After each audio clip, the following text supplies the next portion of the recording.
Aha, yes, I am back once again. It is I, Scrub the Tarnished. I am a somewhat new Elden Ring invader. Elden Ring is my first Souls game, and I fell in love with it. And after playing the story like 10 times in a row, I wanted to try out PvP. So, this is my journey and progression through my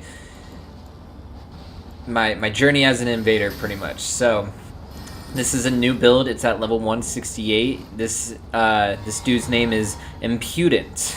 Impudent is his name. So we got 60 Vigor, like 19 or 20. No, I think less than that for my mind.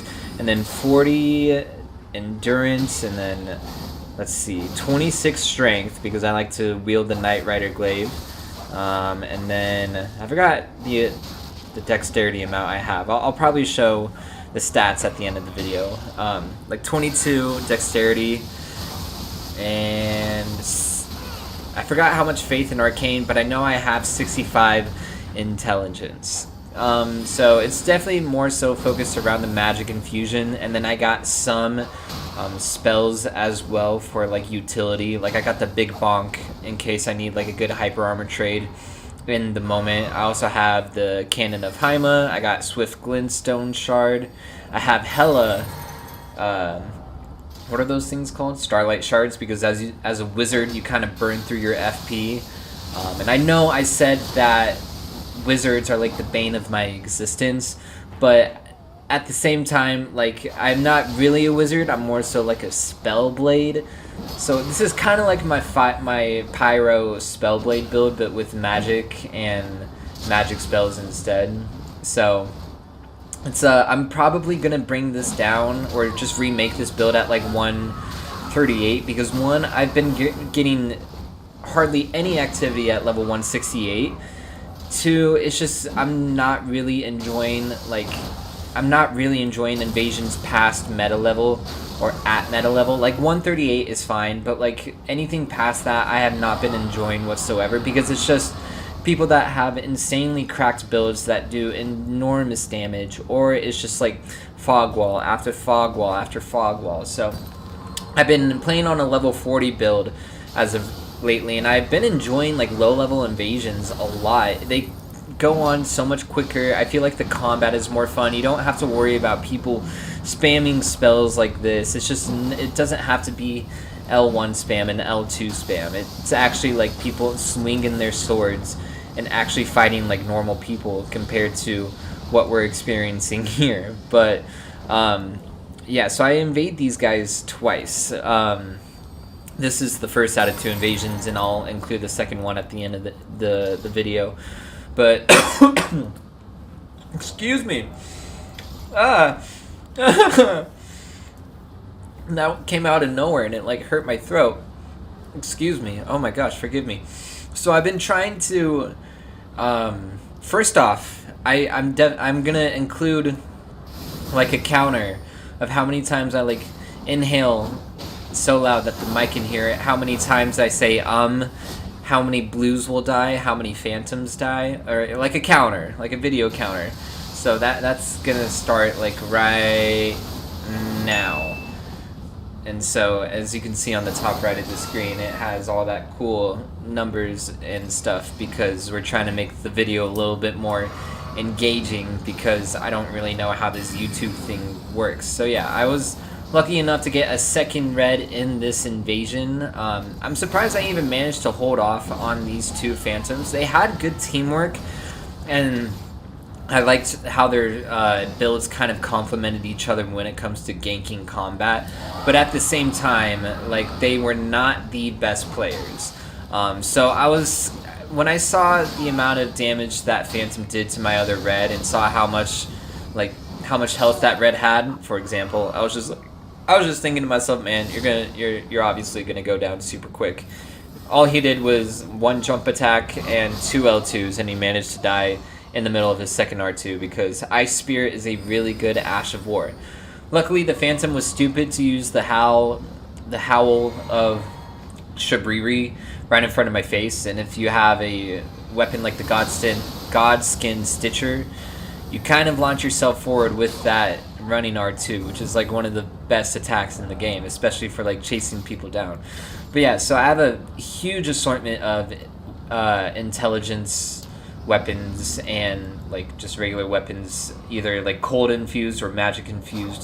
So I said in another video, in like my lightning video, that I have an overabundance of weapons, and I do on this build as well. So I'm just trying to get a feel for what I want to use, and then if I decide to bring this build back in the future, then I'll probably decrease the amount of weapons that I have. So like for the example, the guitar, like I don't even know why I use this weapon. I mean, it has its strengths, but like I'm not really a big fist weapon kind of guy.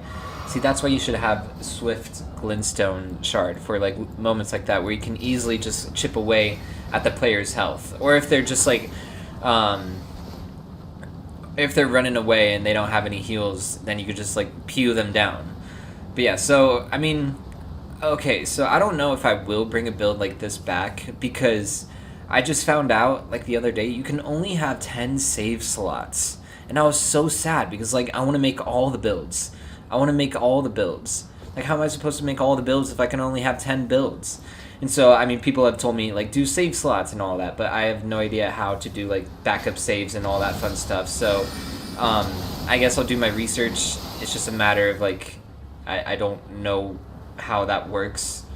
I've been more of a traditional gamer of just, you know, grinding for things rather than, you know, using other means necessary to create builds. So yeah, so the guy obviously did not want to go for the one-on-one combat. He wanted to obviously go for the gank, and he tries summoning his friend again, but luckily I stood in the doorway and was able to, well, not finish him off with the Waves of Darkness, but it's really good. Waves of Darkness is really good on an intelligence build. So luckily I had an offhand dagger that was able to quickly swipe at the dude as he was trying to run away from me. He was lucky that he lived just by a very minuscule amount of HP, but we managed to get those wins. I was very proud of myself at the end of this invasion. So yeah, here we are back at Crumbling Fair, Missoula. Luckily not Fogwall Central, but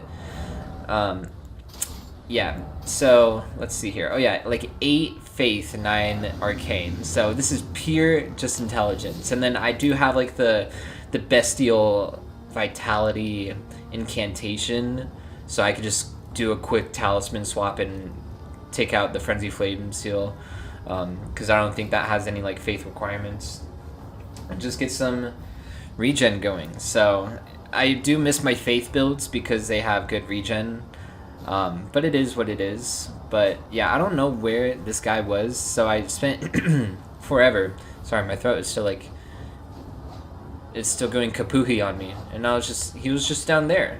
I don't know if homie mistook that for an enemy or if he was just trying to make himself known, but we got the slam dunk on him, which was pretty cool. But that was a bad idea for him to go into that enclosed space. Wrong spell. I think that was like my first invasion on of that session, so I was a little rusty and I didn't know what the heck I was doing. But he had a teammate apparently. But that teammate didn't mean anything because we have the power of Waves of Darkness, which I think is one of the best Ashes of War to use on most builds. I mean, more strength than intelligence leaning. I haven't seen it on like any strength or like dex intelligence phase. I know that the butchering knife is dexterity scaling, so I might do like a dex intelligence build. I don't know what I want to do next because like I'm tired of making builds at like level 168, level 150, level 138 is okay, but I do like this fashion.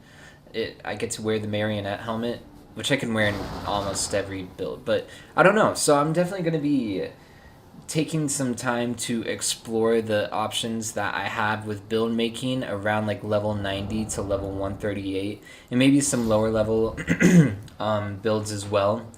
So it's just a matter of just like testing. So luckily, I mean, I have content. Okay, so it's January 26th right now, and you're probably going to be watching this in like mid to late February. So I have, this is me speaking from what is now the present, but for you guys, the past. So funny how that works, right? Funny how that works. So I'm thinking that since I have so much content scheduled already, with my other builds, like I have a plethora amount of time to focus on like making lower builds.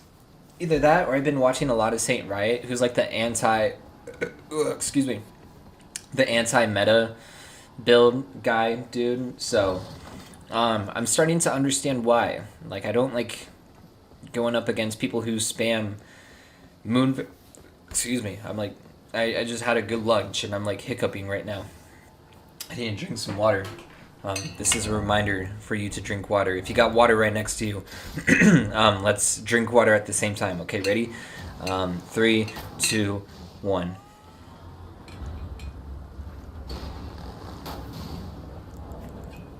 Oh yeah, that's some good water. I hope you could hear my gulping.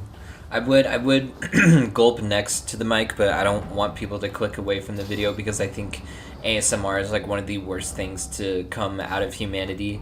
So, yes. But aside from that, here we're back to the combat. So we got a dual jumping bonk build, and we got a host. The host apparently was going for the honorable 1v1 fight, so I was just like, okay. So I was calling the homie up with the dual bonk sticks, and I was ready to get some backstabs on him. So it was they're very polite, and I had a good time with these guys. So we have I'm not even going to try to pronounce this guy's name, but you already know what's about to happen. We're obviously going to miss the backstab first and then go for it again. It's funny because people with builds like these, I don't understand why they don't learn from their mistakes. Like, hey, I just got backstabbed after doing a jump attack. You know what I'm going to do? I'm going to jump attack again in hopes that I won't get backstabbed. I mean, he didn't do that time. He actually swung his weapon instead of jumping. But yeah, look at those. He just wants to sit down and observe our wonderful and great combat that we're engaging in. So, I was kind of, I don't know if this was mean because I was burning through the Phantom's Estus, but I mean, if you're not going to learn from your mistakes and keep on doing jump attacks, which I know will one-shot me if he actually landed it, but it is what it is. But we got the backstab, and we give the not bad and the respectful bow because we got to make some players feel like they're average at the game. So, I mean, unique build.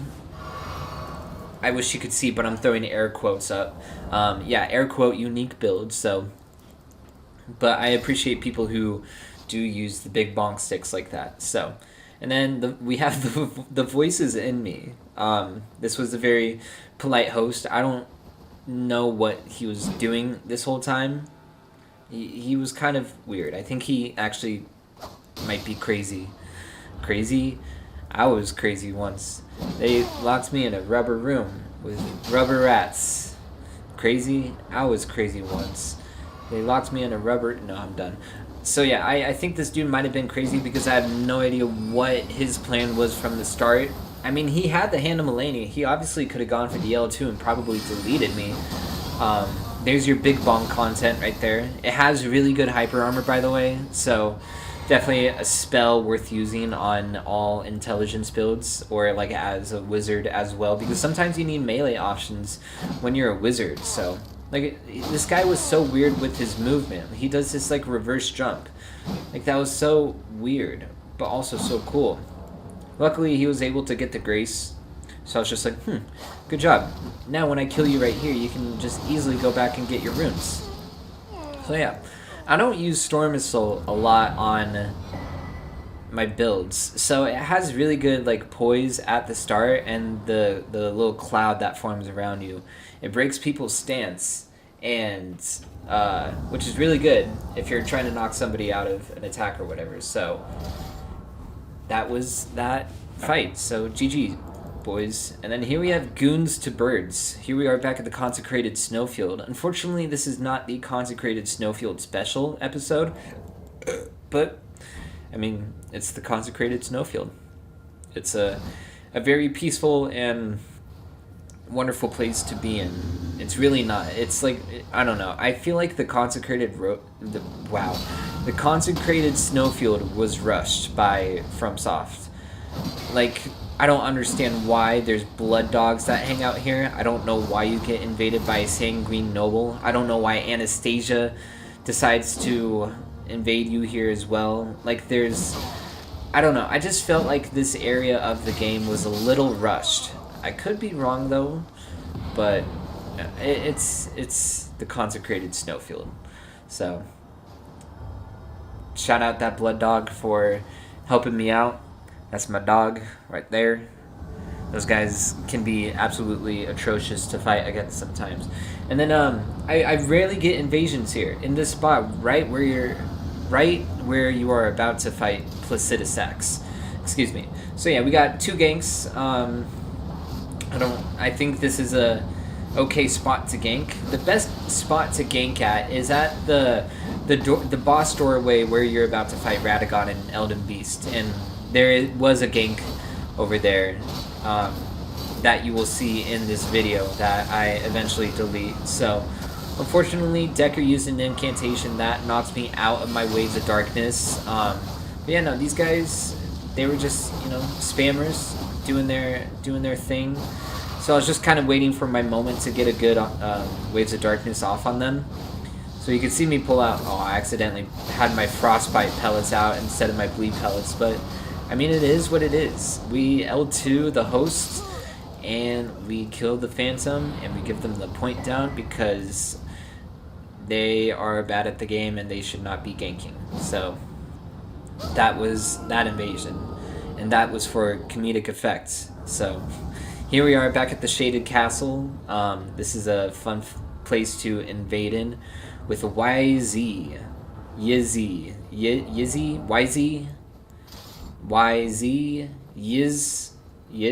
I don't know. At least we're in a time where gamer tags aren't like XX underscore noob poner 2012 underscore XX. And of course it had to be like 1 capital and 1 lowercase x, because what better of a gamer tag than that for like 2012. So we have I don't know why I never see invaders use the little horn crown thing. So I love co-opers that do it. It's just they're friendly co-opers that are using that. So very smart of this guy to run into my Zamor Ice Storm, which is also a very good like AoE like pressuring spell to use as a wizard. Oh, by the way, I'm using Renala's wand or whatever, her catalyst. I would use the Azure and what's the other guy's name? The one that does either the faster casting speed or the better damage, but I don't want to burn through my FP like that since it takes up 50% more FP. But yeah, no, it is what it is. So this is really messed up with me, but I just really wanted to bully this wizard because they had like only 600, like 500 or 600 health. Okay, like 700 health, but still, that's like, okay, maybe more than that. So like 1,000 health. They had like 1,000 health, and I was just like, you know what? I'm giving you a hard time, and I'm gonna continue to give you a hard time because wizards give me hard times sometimes. That's a lot of times because of the hard times. So therefore, I just thought it was appropriate to rather give this wizard a hard time. So it's just, you don't really get moments to bully players like this. I know this is kind of one of those things that make people like, oh man, you have to have a lot of... Okay, so it was a caster. Not just any wizard, but just like an int faith caster. Because if you're using those incantations, you're either A, out of the Estus, or B... no, I probably ran through that dude's Estus like crazy. So I thought the arrows were fun, but I was just like, you know what? I'm gonna wait a little bit, switch to the Gottfried's icon, and do a nice little cannon of Haima. And there goes YZ down to the cannon of my Haima. She cannon on my Haima till I say hi to that zombie. I don't know. So, sometimes you gotta bully wizards. But I know that's one of those things that make people want to quit the game, but toughen up. Toughen up. But yeah, no, this was the invasion that I was talking about. At the boss fog wall of Radagon and Elden Beast. Okay, so this is like one of the few builds that I have where I actually played through the game, so I do get a lot of invasions and fog walls here. So it's very rare to see people who actually want to fight here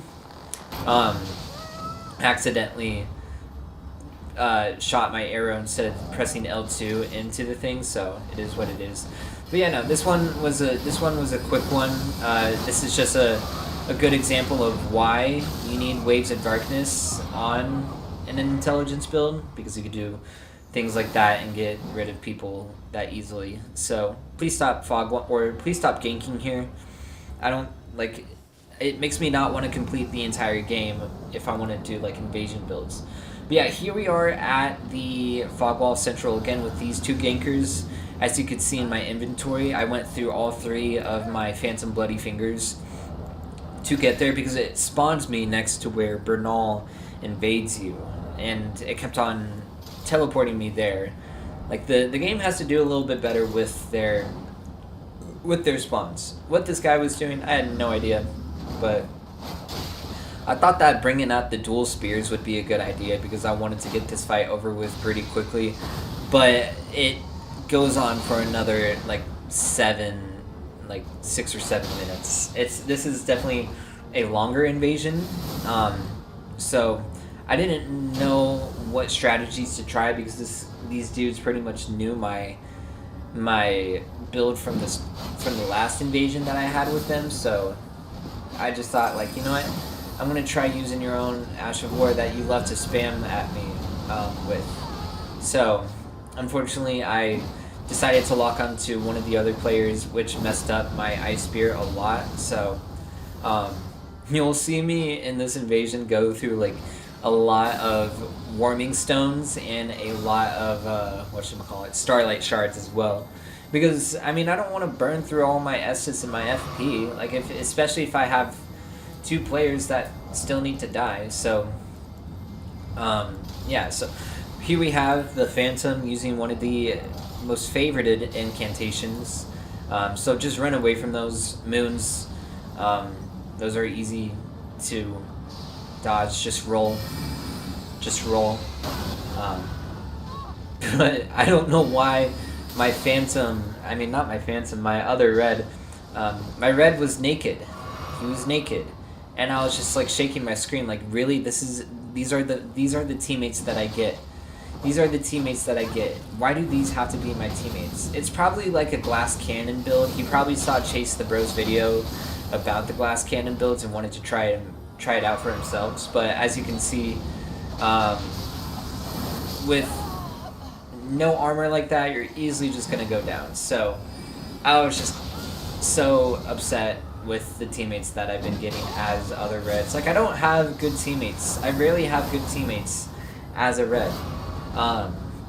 It's only like once in a blue moon that I actually get decent teammates. So, yeah, no, these ganks were quite the challenge to put up against, but luckily they weren't pressuring me that much. Like, if I wanted to run away from their spells and get a heal off or anything, then I could have just like ran away, and they wouldn't chase me. So I mean, I guess I'll be okay with that because that gives me a chance to like recuperate myself. But yeah, no, so I wasn't sure whether like the madness or the wizardry would be a little bit more annoying to go up against, but honestly the madness wasn't bad at all. It was more so the wizardry that was rather very annoying to go against, especially if you're gonna spam Ice Spear like that. I know that is a very hard hitting Ash of War. It's really good, but it's like easily telegraphed. I don't represent how easily telegraphed it is in this invasion, but it is what it is. So yeah, so always good to have one of your D-pad inventory things on hand for your pellets. So yeah, but yeah, no, so it's like in an invasion like this, if people are going to just spam incantations and spells at you and just put on a lot of pressure, just run. just run, especially from an incantation like that. Like, there's no point of like trying to fight them while it slowly moves toward your impending doom. Just run. So I'm kind of glad that these weren't like people that were using like dual rivers of bloods or like dual moon veils, because I probably would have died to those people, which means A, I'm not good, and B, I'm not good. So I did like the idea that this Phantom had, not the Phantom, but the host. Sorry, I'm like getting my words backwards. But it was putting a whatchamacallit. Oh hey, another red. We have Guts. I've never seen anybody with the name Guts before in Elden Ring. But no, it was smart for the host to put the Night Maiden's Mist on right next to my whatchamacallit, my Warming Stone, because I obviously can't get the heal off, and the Night Maiden's Mist does more damage than the Warming Stone would heal me, so I'd still be losing health nonetheless. So there goes the third red. What an idiot. Third red in this single invasion, and they went down to these guys. But you'll never believe who remained. I did, because that Wolf's Assault Ash of War is actually so good, especially if you're able to land on top of a player who's like stuck in an animation or whatever. For example, like that was a perfect time to use that Ash of War while that guy was doing the Urtree Stars or whatever incantation. So now that was pretty clutch. I was able to get the heal off as well. Not in the right way. I switched my healing flask for my dung pellet so I could have some backup heals. So I should have just went into my inventory manually rather than doing the hot swap and use the dung pellets. But it's okay. So here we have the host going back to resummon his Phantom again, because he's an absolute coward and doesn't want to take on the 1v1, because he knows that I'm just gonna get his ass, because if I managed to get him last fight, I can get him this fight too. And so it was tedious, but surprisingly the Phantom could not get summoned, so it was the tables were on my side. Is that what they say? I don't know. The cards were in my favor. I had a good hand on deck, so I don't know why I thought it would be a good idea to use. Let me backtrack. I'm like so brain dead right now. I don't know why I thought it would be a good idea to wait for the Phantom while they were summoning, because if they summon right next to me, they would have iframe, and that means I would have to go run towards the host himself, and then I could probably get got or something, and I probably would have died. But luckily that's not what happened, and so luckily I was able to frostbite this dude with my Godskin Peeler. It's one of my favorite weapons to duel against people with, so I don't know why you thought hitting that L2 right in my face was a good idea. Like I said, they're bad players. They just had good setups to gank. So that was definitely a long invasion, and I'm glad that it is over with, and this video is now over as well. So that is the video. I'm probably gonna continue to keep this build at 168, even though I want to bring it down to like 138, but it is what it is. I'll just ride through with what I have, and that is the video. So like and subscribe. I hope you enjoyed watching this, and have fun with whatever you're gonna do after you're done watching this video. So I love you, and be good to yourselves, and don't gank. Don't gank, or I'll find you and I'll tickle you to death.